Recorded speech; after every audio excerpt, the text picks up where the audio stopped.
हम सब अच्छी तरह से जानते हैं इस गंदी हैंडराइटिंग के कारण हमें क्या क्या सुनना पड़ता है, कभी टीचर से तो कभी पेरेंट्स से।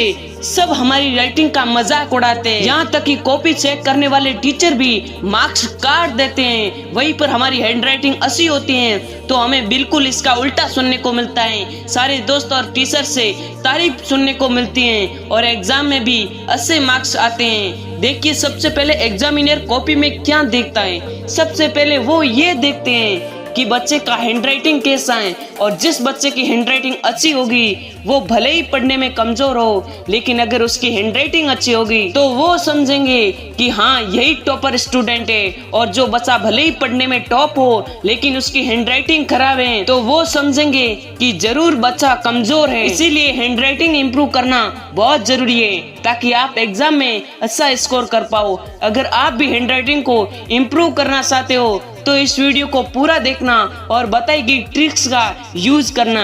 नंबर 1 ट्रिक्स, पेन को कैसे पकड़े। दोस्तों, हर स्टूडेंट का पेन पकड़ने का तरीका अलग है, पर हैंडराइटिंग खराब तभी होती है जब हमारे पेन पकड़ने का तरीका गलत होता है। दोस्त, आप किसी भी प्रकार से पेन को पकड़े, पर पेन को पकड़ते वक्त पेन पर ज्यादा प्रेशर न डालें। अगर आप पेन पर प्रेशर डालते हैं तो 80% चांस है कि आपकी हैंडराइटिंग नहीं सुधरेगी, क्योंकि प्रेशर डालकर लिखने पर दो नुकसान होते हैं। एक तो प्रेशर डालने पर अगले पेज पर दिखता है, और दूसरा इससे हाथ बहुत जल्दी दर्द करने लगते हैं और आप फास्ट भी नहीं लिख पाएंगे।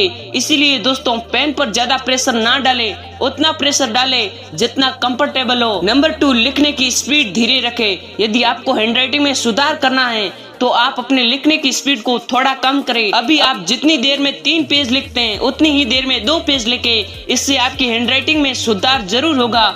जब आपकी हैंडराइटिंग में सुधार हो जाए तब आप अपने लिखने की स्पीड को धीरे धीरे बढ़ा सकते हैं। एक ही बार में ना बढ़ाएं, वरना फिर से लिखावट कसरे जैसी दिखेगी।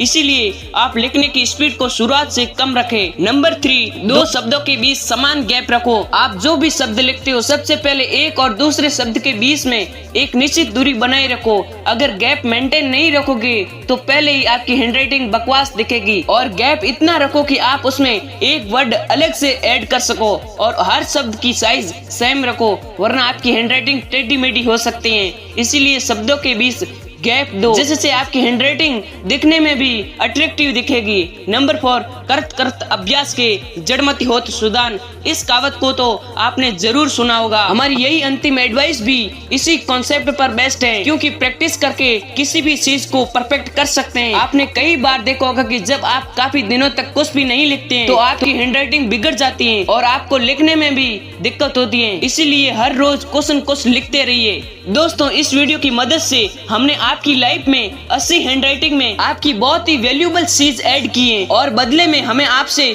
ज्यादा कुछ नहीं, बस एक दोस्त के साथ शेयर जरूर कर दे। Thanks for watching.